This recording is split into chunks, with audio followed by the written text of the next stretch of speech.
Gulf രാജ്യങ്ങളിൽ നിന്നും വിദേശ സഞ്ചാരികളെ നമ്മുടെ കേരളത്തിലേക്ക് കൂടുതൽ എത്തിക്കാൻ ചില സുപ്രധാന തീരുമാനങ്ങൾ കൈക്കൊണ്ടു.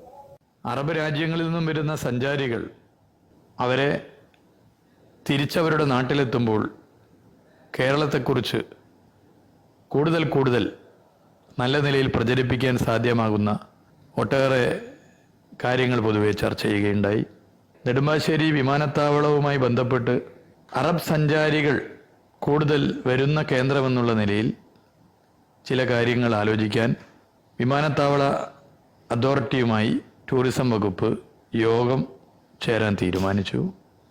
നെടുമ്പാശ്ശേരിയിൽ നിന്നും മൂന്നാറിലേക്ക് പോകുമ്പോൾ വിദേശ സഞ്ചാരികൾക്ക് പെട്ടെന്ന് ആവശ്യമായി വരുന്നതിൻ്റെ ഭാഗമായുള്ള അമ്യൂണിറ്റി സെൻ്ററുകൾ എങ്ങനെയൊക്കെ ആരംഭിക്കാനാകുമെന്നുള്ളത് പരിശോധിക്കും.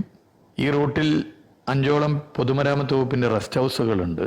ഇവയെ കൂടി ഇതിൻ്റെ ഭാഗമായി മാറ്റാൻ എങ്ങനെ സാധിക്കുമെന്നുള്ളതും പരിശോധിക്കും.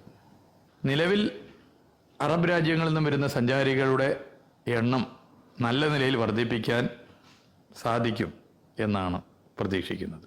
നിങ്ങളെല്ലാവരുടെയും, പ്രത്യേകിച്ച് അറബ് രാജ്യങ്ങളിലുള്ള മലയാളികളായ സുഹൃത്തുക്കളെല്ലാവരുടെയും പിന്തുണ പ്രതീക്ഷിക്കുന്നു.